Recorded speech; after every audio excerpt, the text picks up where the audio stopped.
El día de hoy tenemos a un gran invitado, tenemos al doctor José Luis Ramos Méndez. Él es docente de la Universidad Autónoma de Sinaloa de la Facultad de Medicina Veterinaria y Zootecnia. Trae grandes información para nosotros el día de hoy. Cuenta, pues es ingeniero agrónomo, ¿verdad? Ingeniero Sí. agrónomo zootecnista. De igual manera cuenta con una maestría en ciencias veterinarias y un doctorado en ciencias agropecuarias. De todos los estudios que has realizado, actualmente tienes investigación, el cual también a su vez pues están publicados en diferentes revistas científicas que tienen, pues, que han atravesado fronteras, ¿no? Sí. Revistas internacionales. Y el día de hoy, pues, vamos a ver temas muy importantes como el impacto que tienen los residuos, ¿verdad? De la producción animal y cuál es la utilización que se les está dando, ¿verdad, médico? Así es, primero que nada les agradezco la invitación. Voy a platicarles un poquito acerca de las cosas que estamos haciendo con respecto a los trabajos que tienen que ver sobre todo con impacto ambiental. Ahorita es un tema que tiene mucho auge por la época actual que vivimos, pero destacar que los manejos que se hacen no es algo que sea nuevo, sino que simplemente ahorita le estamos dando un enfoque prioritario, ¿no? Así es, pues si quieres iniciamos con esa parte tan fundamental que son los residuos que se están generando en estas áreas. Bueno, generalmente nosotros trabajamos los residuos de todas las especies que son zootécnicas. Principalmente por el volumen nos enfocamos mucho en bovinos. Bovinos puede estar produciendo prácticamente 40 kilos de estiércol al día, dependiendo del tipo de alimentación Por animal. por animal. Entonces, dimensionando la cantidad de animales que tiene un sistema de producción, ¿verdad? Mientras más tecnificado, más animales, lo que nos da como resultado, pues mayor cantidad de estiércol, ¿no? Y ese estiércol, pues le tenemos que dar nosotros un uso o tenemos que deshacernos de él de una manera que no perjudique o que no impacte negativamente al ecosistema. Que seas, en este caso, que haya un equilibrio, ¿verdad? De los desechos, del impacto que pueda tener en el ambiente. Y en este momento tendrás alguna información sobre el volumen, ya en general, o sea, estamos en un área, en un estado que hay mucha producción ganadera. ¿Tienen alguna ya documentación sobre esta parte? Bueno, en realidad es muy variable. Nosotros nos guiamos siempre, hacemos estimaciones basados pues en la cantidad de animales generalmente de las empresas o las unidades donde se trabajan. Entonces tenemos más o menos parámetros para poder medir el volumen de eyección, ¿no? Eso sobre todo dependiendo de la especie. Haciendo un poquito de paréntesis, es diferente, por ejemplo, la composición de un excremento de un bovino a la de un ave o a la de un borrego, por ejemplo, por el tipo de alimentación, ¿no? Y por el sistema que tiene. Por ejemplo, anteriormente el estiércol de las aves que se generaba en las camas cuando se levantaba el ciclo que terminaba y se hacía la limpieza, generalmente antes ese estiércol que se hacía se iba y se tiraba en el campo, ¿no? Un lugar abierto donde no se utilizara mayor movimiento y, por ejemplo, dado el tipo de alimentación que tienen las aves, hace necesario utilizar mucho calcio en ellas, en el caso de gallinas ponedoras. Entonces, esa digamos, sobrecarga de calcio, al final de cuentas, afecta negativamente el suelo, por ejemplo. Porque en el suelo también hay un equilibrio en elementos, como lo buscamos con los animales. Entonces, en el suelo, por ejemplo, grandes cantidades o altas cantidades de calcio me puede generar suelos duros. Y los suelos duros se transforman en un deterioro en la capacidad de que las plantas puedan crecer en esos lugares, ¿no? Entonces, determina la parte de la erosión, impacta negativamente, ¿no? Entonces, el hecho de que nosotros hagamos ahora actualmente o insistamos mucho hacer un manejo de los residuos, propiamente es porque actualmente pues ya somos casi poco más de 8.000 millones de personas. Para 2050 hay estimaciones de ser poquito más de 9.500 millones. Todos queriendo comer 2, 3 veces al día, lo que genera que la producción pues se vuelva todavía más intensiva. Y al ser más intensivos, pues generamos mayor cantidad de residuos. Y es Ah, ahí donde tenemos que poner y atención. aquí que ahorita que estás mencionando en los campos abiertos, ¿hay alguna manera de revertir esto en los suelos o ya no hay Sí, manera? de hecho, parte de las técnicas que se están buscando es hacer una diferenciación. Por ejemplo, nosotros generamos dos cosas, abonos y composta. Estos son diferentes. El abono generalmente es un balance nutricional que se le puede dar a las plantas, pero que no tiene un cambio estructural en el suelo. O sea, es como si yo utilizara vitaminas en los animales, que solamente se los inyecto y Ujú. les sirve al animal en el momento. El caso contrario de la composta, por ejemplo, es un material que cuando se introduce en un campo, ese sí me puede cambiar la estructura del suelo. Y sobre todo me ayuda con un concepto en agronomía que es muy importante, que es la capa arable, que es esa porción de tierra donde nosotros sembramos. Entonces, incluimos materiales como las compostas, ¿verdad? En los suelos, hacemos los suelos más blandos. Los ayudamos a integrar materia orgánica y perdón, limitamos el uso de fertilizantes químicos, que es algo que también ahorita, actualmente, pues nuestro consumidor ya no quiere que utilicemos químicos en la producción, ¿no? Entonces, estas estrategias que son ecológicas, pues también le dan un impacto beneficioso a la producción. Me ha tocado trabajar con empresas o estar presente en los procesos de productos orgánicos. ¿Esto también entraría para garantizar la cadena, la trazabilidad, una certificación de un producto orgánico como tal, o no? Totalmente. De hecho, muchos de la denominación de orgánico parte de que hay que tener un control integral en el proceso de producción y eso tiene que ver también relacionado con el tipo de fertilización que se utiliza en los productos. Entonces, muchas unidades de producción orgánicas generan sus propios fertilizantes y los fertilizantes pues pueden ser tanto sólidos o líquidos, ¿no? Dependiendo del tipo de material que ellos utilicen, pero definitivamente es una técnica que al menos las personas que se dedican puntualmente a producir orgánicamente lo incluyen dentro de sus ¿Es procesos. costoso o no? No, ¿No? relativamente es, por ejemplo, algo que hacemos mucho hincapié nosotros es que compostear es una herramienta que solamente me quita, sí, un recurso importante, un poquito de tiempo, a lo mejor unos 10, 20 minutos de mi día, porque yo tengo que darle un seguimiento a la composta, tengo que medir algunas cositas que me pueden quitar tiempo, como temperatura, humedad, pero generalmente se paga muy bien con el retorno que voy a tener del producto final. Entonces, la inversión, dependiendo del tipo, por ejemplo, si generamos una composta, puede ser un proceso un poco lento, nos puede llevar casi 4 o 5 meses. Si hacemos, por ejemplo, una técnica que se está trabajando mucho actualmente, que es el bokashi, que es la generación de un abono orgánico a partir de procesos fermentativos dados por una levadura, pues eso me ahorra tiempo y sí me incrementa un poquito el dinero porque tengo que agregar ciertos insumos, Ajá. pero igual la tasa de retorno es todavía muy beneficiosa. Ok. Y en este punto, ¿qué tan amplio sería el espacio como para desarrollar estas actividades? Me ha tocado ver en diferentes campos, pero no lo que ustedes hacen, o cuál serían las dimensiones o qué materiales requieren. Bueno, fíjense que para eso siempre es importante tener estimado un volumen de producción, así como calculamos Ajá. el volumen de producción del producto principal, ya sea carne, leche, huevo.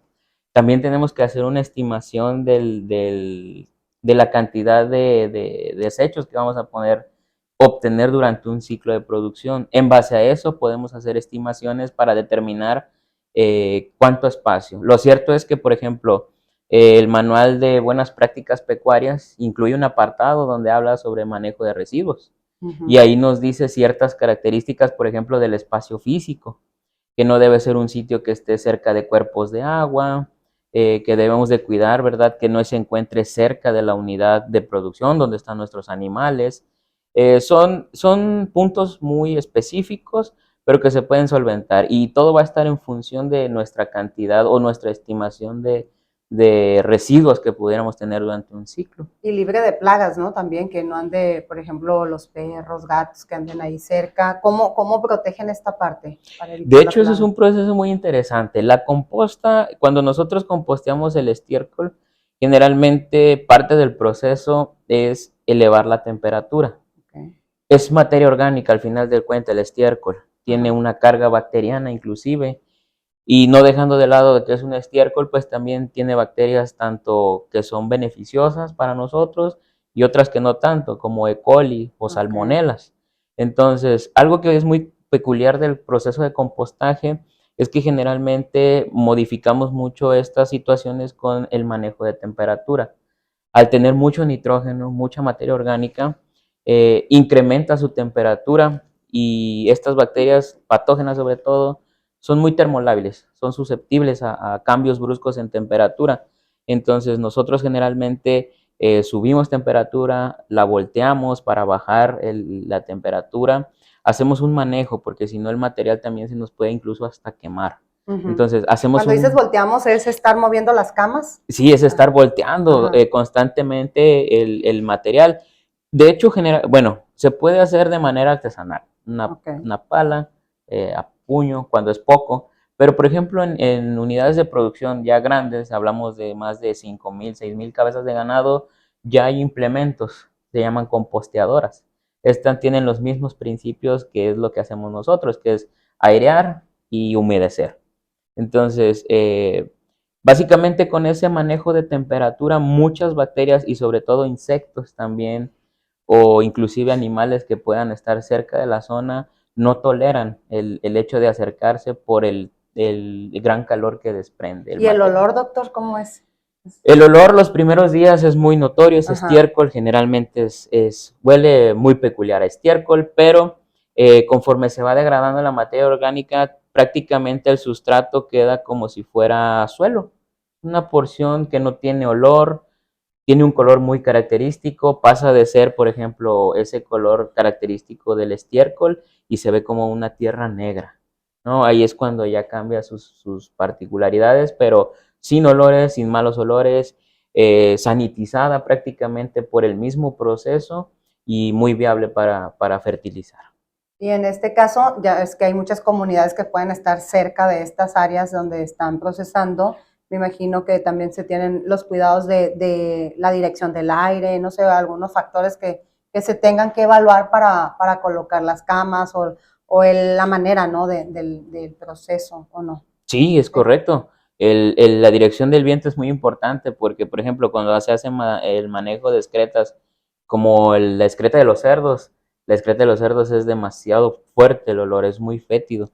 Entonces, inclusive la norma me dice, no, no puedes tener un establecimiento de cerdos tan cerca de la ciudad. ¿Por qué? Porque el olor del manejo es bastante fuerte y entonces sí puede haber a lo mejor algún problema ya con la comunidad más cercana, ¿no? Pero definitivamente hay que checar dirección del viento, el terreno, el área. Buscamos mucho no deforestar. Eso es un problema muy, muy peculiar que tenemos hoy en día. Muchos campos de cultivo, yo le comento siempre a los muchachos, a los jóvenes, que muchos campos de cultivo, el principal problema no es que siembren intensivamente. El principal problema es que gran parte del tiempo sus terrenos siempre están sin cobertura vegetal. Entonces, eso es lo que me genera un deterioro en el suelo. El problema con el deterioro en el suelo, por ejemplo, es que para poder regenerarlo, que sí se puede hacer, pues es un proceso que me puede llevar más de 10 años. Entonces, lo que yo haga ahorita para tratar de regenerar un suelo, probablemente no me alcance ni siquiera el tiempo para poder ver el efecto, ¿no? Ujú. Es trabajar a futuro. Entonces, esa es la importancia de por qué ahora actualmente estamos haciendo mucho hincapié en el manejo de nuestros residuos. Cuando ya tienen todo ya el producto terminado, ya con todas las condiciones, ¿hay algo para validarlo, algún estudio microbiológico para ya liberar el producto o qué condiciones requiere el producto, sí, este producto como tal para ya sacarlo a la venta o ya el siguiente paso? ¿Hay No, estudios? definitivamente tenemos que hacer pruebas microbiológicas, es indispensable, sobre todo porque utilizamos el abono que se genera directamente sobre cultivos que nos van a dar como resultado, al final de Sería una cuentas, contaminación cruzada, ¿no? es Sí. correcto. Entonces es importante hacer ese tipo de análisis. Los hacemos, inclusive se hacen análisis bromatológicos directamente para evaluar la calidad del material. Obviamente la parte de agentes contaminantes se toma en cuenta, pero también la parte de evaluación de calidad del material.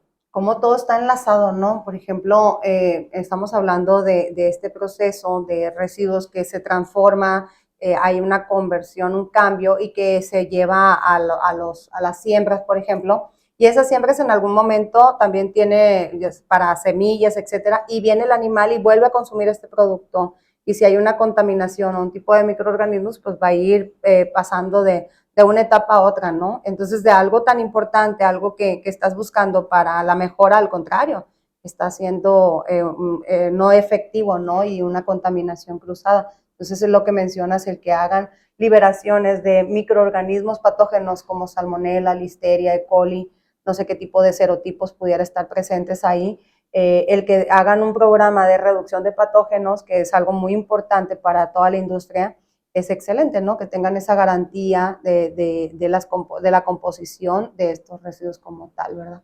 Sí es. Totalmente, eso va de la mano con la parte metodológica del trabajo que hacen.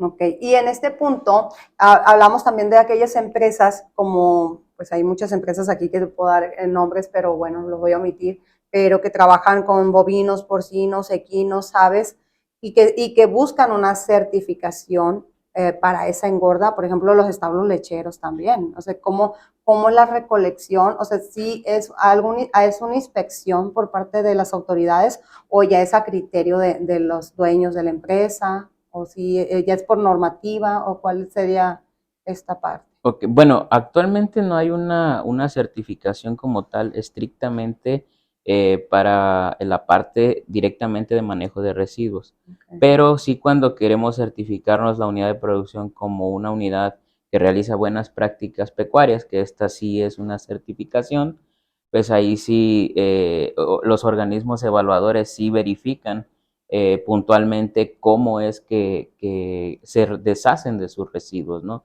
Qué manejo le dan, sobre todo si hay algunos como los establos lecheros, ¿verdad? Que generan su propio abono para fertilizar sus praderas, o sea, la parte del manejo de praderas que hacen ellos para darle el alimento a sus propios animalitos, lo sustentan de la generación de este tipo de abonos. O sea, es parte de un complemento. Y ahí va el ciclo, ¿no? Lo que mencionábamos ahorita y la importancia de esto. Ahorita mencionabas tú de lo que menciona o la garantía que da esta establo, estas áreas de proceso donde se trabaja con los residuos. Ahí hay otro tipo de cambios, se puede transformar en energía. Hay algunos sistemas de biodigestores, por ejemplo, Sí, sí, sí, de trabajan. hecho, bueno, dentro del concepto de estrategias de mitigación, generalmente, actualmente trabajamos tres. Trabajamos la parte de los composteos, que es lo más elemental, pero también está una técnica que se llama lombricomposta, que es también la transformación de los residuos que ya generamos, pero mediante el proceso que me ayuda a hacer una lombriz específica, ¿Y esas ¿no? lombrices a dónde van? ¿Cuál es la función? Esa lombriz es la lombriz roja californiana, Ok. es la Eisenia foetida, es una especie muy puntual que trabaja, sobre todo que me da excelentes rendimientos en cuanto a la transformación de la materia orgánica en elementos Son como soldados, están inorgánicos. trabajando para transformarlo, ¿no? Exactamente, esas se encargan directamente de transformar, es su alimento. Ajá. Son dentro de la cadena trófica, ellos son los descomponedores. Todo lo que hay de materia orgánica, entiéndase, hablo desde el punto de vista ecológico, ¿no? De animales muertos o todo lo que sea materia orgánica, los descomponedores generalmente se encargan de volverlos a introducir en el suelo. Eso es lo que nos ayuda a mantener ese equilibrio. Entonces aquí nosotros esa técnica la utilizamos, ese principio, para el aprovechamiento también de los residuos, de las excretas puntualmente. Y además de eso, también trabajamos la técnica de la generación de gas, de biogás, a partir de la producción o la fermentación de los estiércoles. Este es un sistema que se basa principalmente en una biobolsa, ¿verdad? Donde nosotros agregamos el estiércol, hay un proceso fermentativo ahí por ciertas bacterias y generamos un gas que nos funciona perfectamente igual que un gas de cocina convencional. La diferencia es que este gas principalmente, bueno, se le denomina gas metano. El metano es uno de los 5 gases de efecto invernadero que actualmente es considerado de los más peligrosos que tenemos en temas ambientales, ¿no? Y es ese gas puntualmente el que en la cuestión de ganadería o de cualquier área zootécnica somos señalados seriamente por contaminar el planeta, ¿no? Porque nuestros animalitos, por el tipo de alimentación, generan mucho metano. Sí. Entonces, ese sistema de biodigestor lo que hace es capturar ese estiércol y transformar ese metano que se iba a generar, pero al aire libre, lo encapsulamos, lo trabajamos y eso lo utilizamos nosotros para generar, pues para utilizarlo como un gas convencional. Tampoco genera olor, a pesar de que se produce a partir del estiércol, no tiene un olor fétido. Obviamente dentro de su instalación se ponen ciertos filtros que me ayudan a hacer precisamente eso, ¿no? Capturar los sulfuros, que son lo que me da ese olor a peste, ¿verdad? Ajá. Y me recupera nada más la parte del gas comburente, ese que voy a poder utilizar en la casa para conectarlo directamente a la estufa, a un horno, a un boiler inclusive. Me ha tocado ver que lo transforma en energía también como para las calderas que utilizan las plantas de TIF, por ejemplo, que del biodigestor se van a las calderas, pues hay una reducción de energía y qué importante mencionar que de esto no se desperdicia nada, ¿no? Todos los procesos del animal, desde su nacimiento hasta el sacrificio, hasta el consumo de la carne, hasta los desechos, ¿no? ¿Cómo funciona un biodigestor dentro de esta bolsa? ¿Hay algún sistema? La verdad sí me ha tocado verlos por fuera, pero no tengo como el conocimiento de cómo es los pasos. El biodigestor es básicamente una cámara de fermentación. Okay. Es una bolsa que está cerrada herméticamente, no tiene paso de oxígeno, solamente tiene una boca de alimentación, que es donde nosotros agregamos el estiércol. Por ejemplo, para poder generar el gas, el estiércol que agregamos debe de ser un estiércol que sea lo más fresco posible. ¿Por qué? Porque le voy a agregar una porción de agua. Voy a tener que hacer como un tipo licuado. Okay. Es decir, necesito desbaratar ese estiércol. Pero siempre hacemos la recomendación de que sea lo más fresco posible porque también necesitamos cuidar otro recurso que es indispensable, el agua. Ahorita tenemos serios problemas con la cantidad de agua disponible. Entonces, ese proceso nosotros lo cuidamos mucho. Se mete el estiércol en la boca de alimentación, llega directamente a la bolsa de fermentación y ahí pues el estiércol ya tiene una carga de bacterias. Parte de esas bacterias son principalmente bacterias de tipo metanogénico.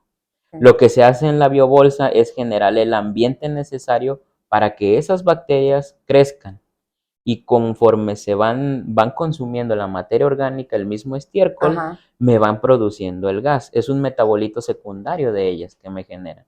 Entonces, en esa biobolsa se va haciendo la recolección del gas y como agrego agua en el proceso, también esa biobolsa tiene una salida donde recolectamos la fase líquida que es excedente. Esa fase líquida, por si fuera poco, también arrastra parte de los minerales que tiene ese material. Entonces, además de el agua que le agregamos, no la echamos a perder, sino que generamos aparte algo que conocemos nosotros como un biol o un fertilizante líquido.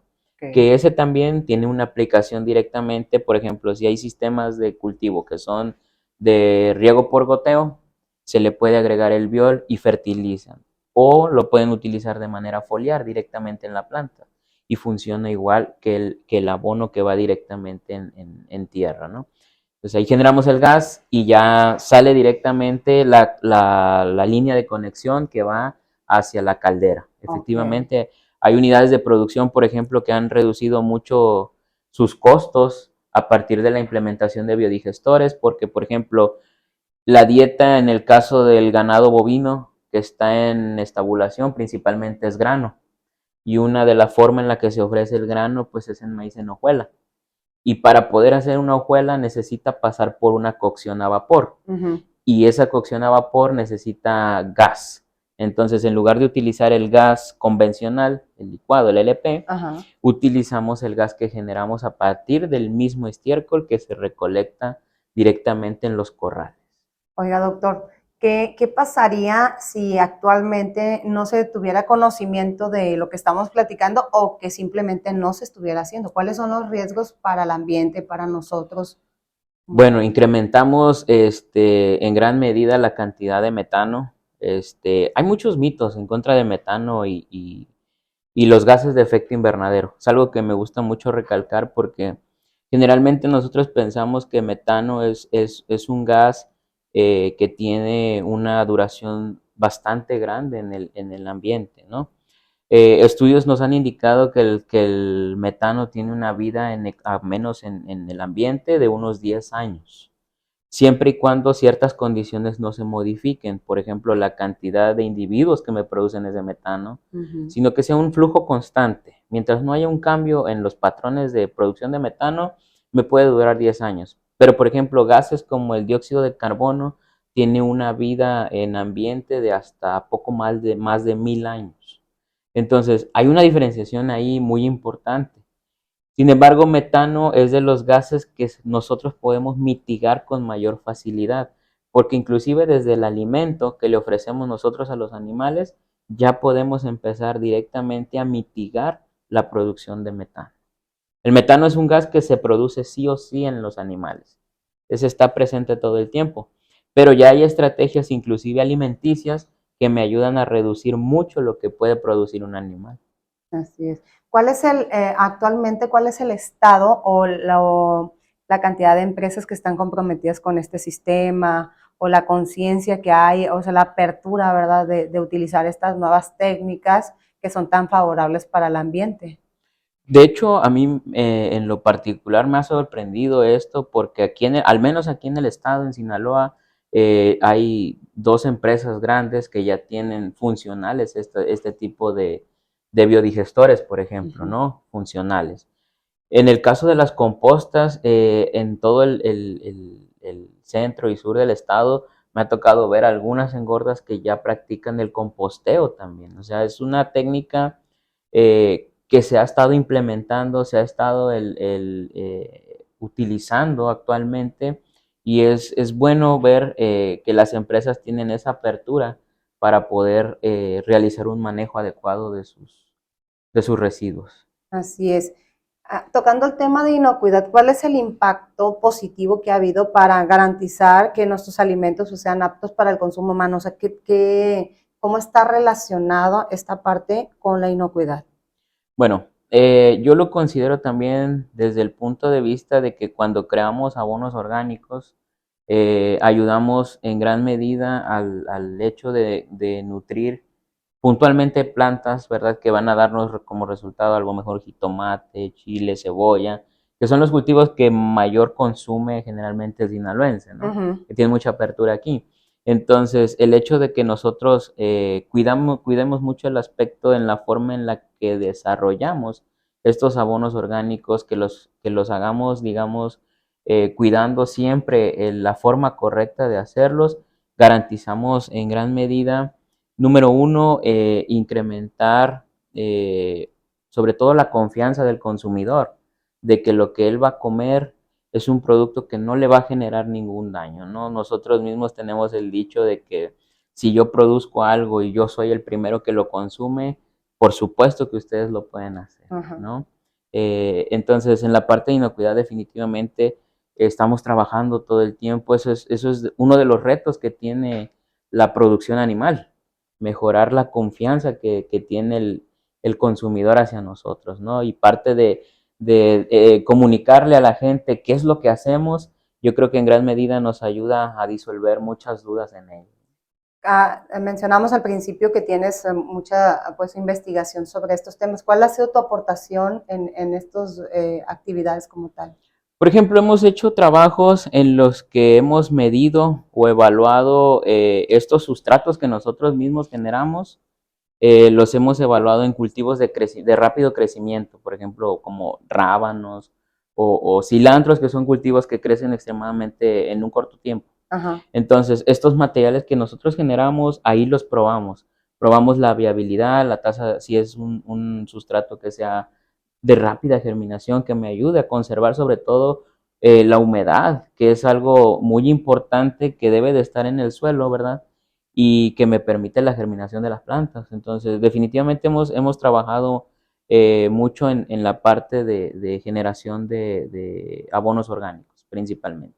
Y en este punto, en este caso, hablamos ¿han hecho pruebas el antes y el después de la aplicación de estos residuos o se tiene algo ya, sí, algo comprobado, decir, bueno, utilizas estos residuos y el producto no se va a hacer más grande, no sé, algo que tengan en esta parte como tal, así como muy... Bueno, hemos hecho, ahorita estamos de hecho en fase experimental. Estos compuestos que generamos tanto de lombricomposta como de compostas o de los lixiviados, los violes, también estamos ahorita en fase experimental. Estamos haciendo cultivos ahí de rápido crecimiento para poder evaluar. Hemos observado, obviamente a simple vista, ¿verdad? Sí, la notoriedad del beneficio que da utilizar estos mismos abonos. Algo que me gustaría resaltar es que, por ejemplo, estos abonos generalmente contienen lo mismo que un abono químico. En Okay. realidad los elementos son los mismos. Lo que cambia, digamos, es la naturaleza o el origen de donde vienen. Principalmente el hecho de hacerlos nosotros de manera orgánica, digamos, desde el origen, nos ayuda sobre todo con la forma asimilable del producto. Es más fácil para la planta, ¿verdad?, poder absorberlo. Cuando utilizamos fertilizantes químicos, a veces necesitamos poner otro tipo de aditivos para que la planta pueda, eso que nosotros le abonamos, pueda absorberlo. Uh-huh. Entonces nosotros generalmente trabajamos esa parte de ver los avances en la parte del aprovechamiento, ¿no? Del sustentable del recurso. Ajá. Por ejemplo, en las empresas que exportan y que tienen siembras, pues la utilización de agroquímicos, fertilizantes, etcétera, pues deben de buscar un proveedor confiable con sus fichas técnicas, cartas garantía, que garanticen, ¿verdad?, que no va a haber una contaminación cruzada. En este caso ya se cuenta con registros de algunas empresas de estos residuos, se cuenta con la ficha técnica, las cartas garantía, algún registro ante COFEPRIS o alguna institución que dé validez, ¿verdad?, a este producto como tal. Bueno, ahorita ese dato no lo tengo yo disponible, Ajá. no.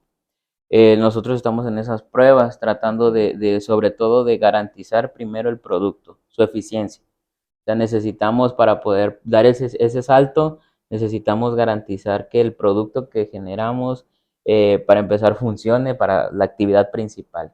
Eso nos va a dar pues la certeza para poder dar ese brinco de ya hablar de un registro como tal. Sería la siguiente etapa, ¿no? La que Exactamente, estaría ese muy es. interesante que se lograra, porque efectivamente todas las empresas que están exportando, que buscan una certificación, una acreditación, deben de cumplir con un proveedor confiable y ya sea de cualquier productos químicos, ¿no? En este caso, que se cuente también con esta información para que la gente que esté en el campo pueda aplicarlo con toda la confianza. Sí, de hecho las empresas que se dedican a la producción de vegetales, ellos también, al igual que como en animales, tienen un área dedicada a la investigación.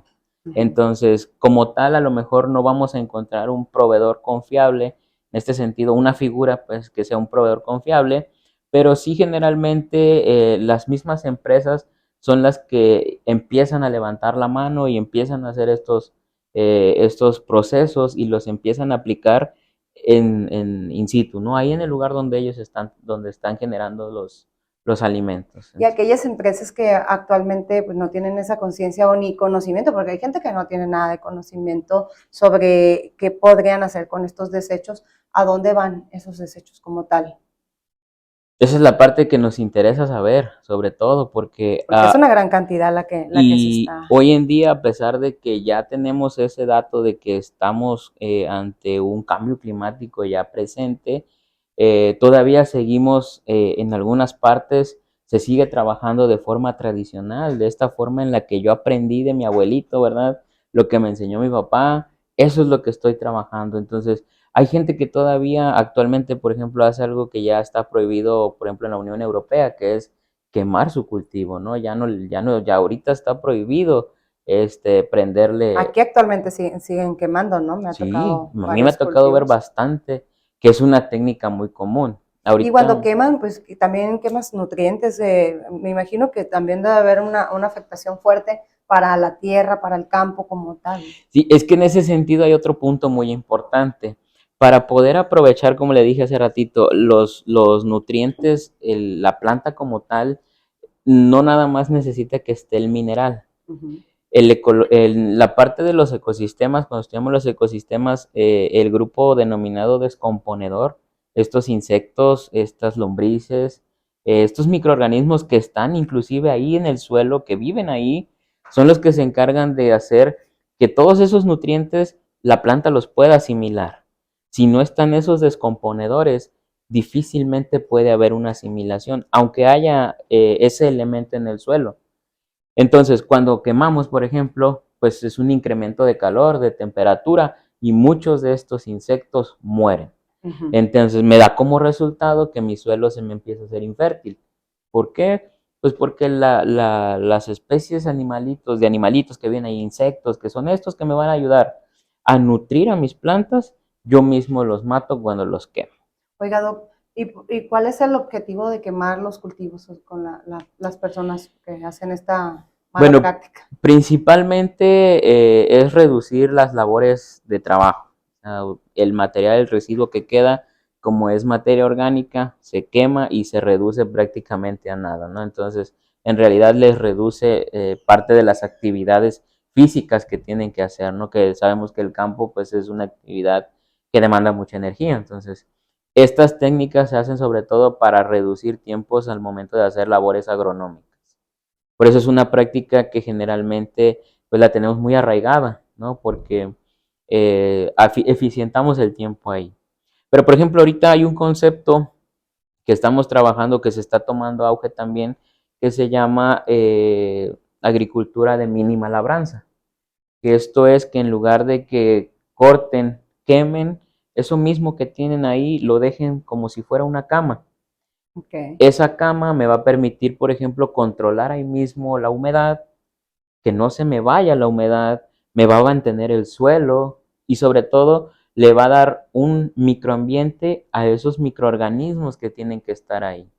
Entonces, después yo ya no necesito tener que meter tantas veces la rastra, por ejemplo, para romper, porque el suelo, dicen algunos productores, ¿no? El suelo está extremadamente duro y Ujú. llegan a meter 2, 3 veces la rastra. ¿Por qué? Porque ese suelo pues pierde toda vitalidad, ¿no? Toda la materia orgánica se pierde, se vuelve duro. Entonces, cuando nosotros ayudamos a preservar ahí a los microorganismos que se generan ahí en el suelo, sobre todo ayudamos a ser más eficiente y ayudamos a la regeneración del suelo.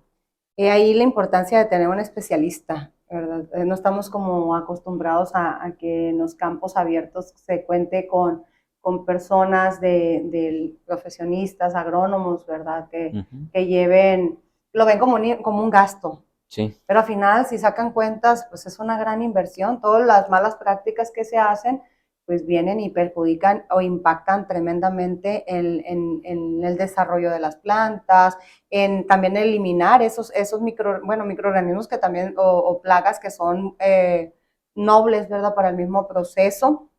En este caso, hablamos de estas lombrices. ¿Tienen algún costo? ¿Es muy elevado el costo de las lombrices? Porque sí he escuchado que son muy cuidadas. sí, de hecho, el hecho de cultivar, por ejemplo, las lombrices también es como, yo siempre le he dicho a los muchachos, no es como un arte. O sea, no, tenemos teoría que nos dice cómo tratarlas, pero en realidad cuando uno maneja a las lombrices se da cuenta que no siempre lo que me dice la teoría aplica directamente en ellas, ¿no? Entonces, por Son muy ejemplo, sensibles. sí, sobre todo la luz. Ese es un concepto muy importante, hay que cuidar mucho la sombra, que tengan un espacio de sombra. Por ejemplo, ellas 80% de su cuerpo es agua, entonces necesitamos darle la humedad necesaria al terreno donde están. Necesitan humedad y por ejemplo en campo abierto, si nosotros dejamos sin nada, sin cobertura vegetal, que esté desnudo, y tenemos temperaturas como aquí de 42 grados y que luego la sensación térmica parece prácticamente de 50, pues todo eso dañaría directamente a la lombriz y no la haría ni siquiera viable de que pueda vivir, porque no tiene las necesidades básicas para poder vivir, ¿no? Entonces, en cuanto a costos, generalmente parte de esta actividad, lo noble que es que yo puedo conseguir una pequeña cantidad de lombrices y con ellas empezar a reproducir y tener bastante material, o sea, generar nuevas lombrices a partir de un pequeño lote que a lo mejor me representará una inversión mínima, comparado con los beneficios que puedo obtener de ella, ¿no? Ya dependiendo cada proveedor, pues es el costo que le puede dar al producto, pero en realidad no es muy caro empezar a trabajar con lombrices. Entonces, como mencionas, es un arte que las lombrices sobrevivan, el cuidado que deben de tener. Me imagino que es la constancia, el contacto de estar revisándolas, el movimiento de las camas. Decir, pues le falta agua, le pongo agua, darle las condiciones y a lo mejor no hay un librito exactamente que te diga, pues pone tanto de agua y van a sobrevivir, ¿no? Entonces, fíjate qué interesante lo que estás mencionando. En el ejemplo que dabas anterior también a esto, de la aplicación de estos agentes químicos para el área ya de los campos, no sé si tengas como un dato, no tanto de precio, sino la diferencia también en, oye, pues no es caro y aparte va a ser el beneficio mayor, o si van a estar a la par económicamente de los químicos tradicionales. Bueno, fíjese que ese dato también es muy interesante. Cuando nosotros tratamos de implementar siempre una estrategia, esa lombriz, composta o algo, definitivamente siempre tocamos el punto de los dineros, porque irremediablemente para un productor pues es indispensable saber si le conviene o no hacer esto, ¿no? Ajá. Entonces, por ejemplo, en ocasiones, digamos, la renuencia que hay o el hecho de que a lo mejor alguien no quiera participar en hacer esto, es porque sí, en efecto, cuando nosotros trabajamos implementando estas estrategias, en ocasiones parte de este trabajo me hace que mi producción no sea a mismo nivel que cuando tengo una producción totalmente con el manejo tradicional. ¿Por qué? Porque generalmente, por ejemplo, las semillas que utilizan son semillas híbridas. Estas semillas híbridas necesitan determinados requerimientos. Y el abono que nosotros generamos o que se genera puntualmente es un abono que, digamos, me ayuda a mantener un equilibrio normal de la planta. Una semilla que es producto para, por ejemplo, en el caso del maíz, para tener rendimientos de 2 hectáreas, ¿verdad? No es lo mismo que el requerimiento que va a tener un maíz que es criollo, por ejemplo, que esa no me da ni a lo mejor unas 4 o 6 toneladas por hectárea. O sea, los requerimientos son diferentes. Entonces, sí, a veces se ve, digamos, un poquito mermado la parte de la producción, porque le digo, me hace falta todavía un poquito más, porque me exige más la semilla o la calidad del producto que estoy usando.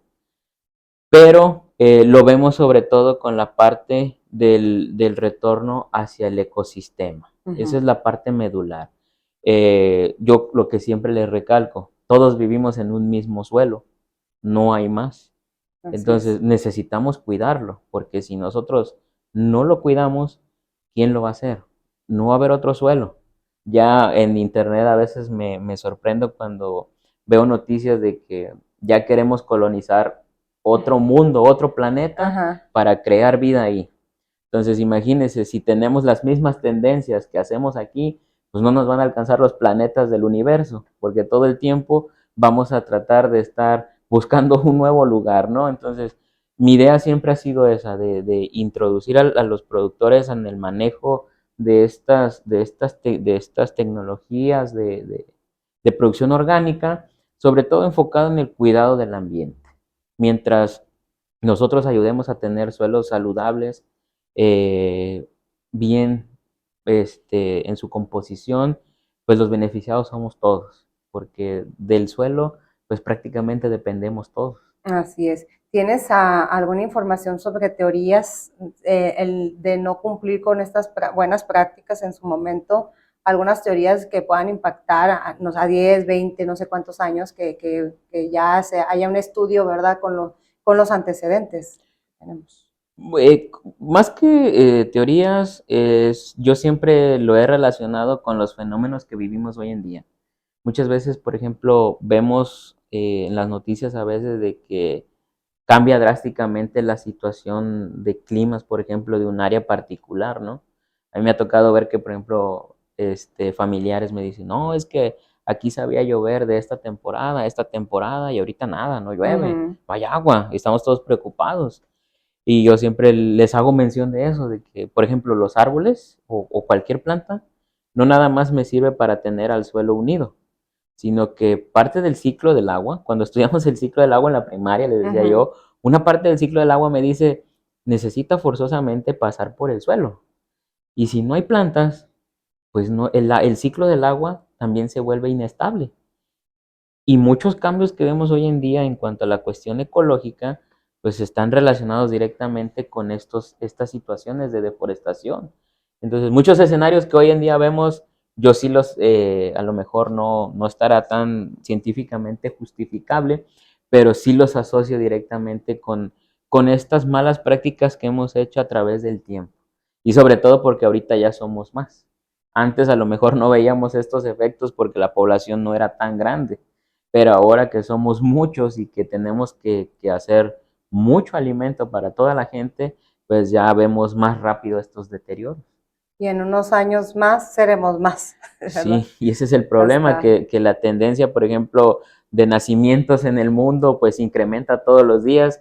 Y por otra parte, lo que me ayudaría a mantener el equilibrio, que son las tasas de defunciones, esas van a la baja. Entonces, ¿qué hace? Pues que nos aglomeremos más como personas y comer más. y aparte el impacto que hay para nosotros también como seres humanos, el que estemos aplicando agentes residuales en las parcelas, en los campos abiertos, cerrados, el impacto que tiene a nivel celular como nosotros como seres humanos, la presencia de cáncer, que ya hay bastantes estudios que en campos hay mucha mutación de células, etcétera. Entonces, ¿cómo va a venir a aportar, verdad? También esta parte de utilizar estos residuos orgánicos y bajar esa tasa también de presencia de ciertas enfermedades originadas por agentes químicos que a su vez no hay una dosificación, que no hay un monitoreo de partes por millón como tal para la liberación y aplicación, ¿verdad?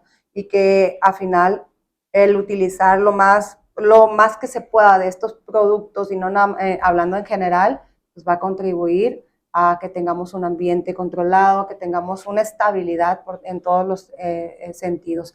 Doc, pues muchísimas gracias. Me gustaría que antes de irnos, quisiera que les mandes un mensaje a todos los que nos siguen, un mensaje, qué beneficios tiene esta parte, a qué los invitas a. Primero que nada, yo los invito a que hagamos conciencia que necesitamos forzosamente hacer algo para mejorar nuestro ecosistema. Yo entiendo la parte de que tenemos que producir, eso de producir alimento es uno de los objetivos que hacemos nosotros como zootecnistas. Tenemos que producir alimento, pero yo los invito sobre todo a una producción consciente, una producción sustentable, que lo sustentable pues hace hincapié no nada más a la parte de los procesos que me llevan a producir el alimento, sino que también tiene un impacto ecológico y tiene un impacto social. Entonces, yo los invito a introducirnos en el campo de la sustentabilidad, de producir, sobre todo sin dañar tanto a los ecosistemas. Esa es mi recomendación, en eso estoy trabajando, en eso seguiré trabajando, y estoy consciente de que a lo mejor pequeños cambios, como en todo, en algún momento tendrán Grandes grandes impactos. impactos, exactamente. No, pues muchísimas gracias por trabajar en estos temas tan novedosos y que van a aportar mucho a muy corto plazo y hacer una cultura, hacer una conciencia con las personas que están trabajando en estos procesos y que empiecen a implementar estas técnicas que realmente no son tan complicadas y por lo que nos estás platicando. Y Cuando nosotros hablamos ahorita de la inocuidad, hablamos también que es una cadena. Es una cadenita y toda la plática ha sido de la aplicación de estos químicos, bueno, de estos productos orgánicos que a su vez en algún momento va a tener un impacto en las siguientes cadenas. Entonces, pues eso también sería la invitación, que todos nuestros proveedores sean proveedores confiables, que todos nuestros proveedores tengan la conciencia de aplicar productos orgánicos como los que mencionas. Pues muchísimas gracias, doctor. No, un gusto. Muchas gracias por la Gracias. invitación. Les puedo dejar mis contactos, cualquier Muy bien. información, inclusive en la Facultad de Veterinaria. Ahí nos pueden encontrar. Seguimos trabajando en esto. Muy bien, Un gusto. gracias. Gracias.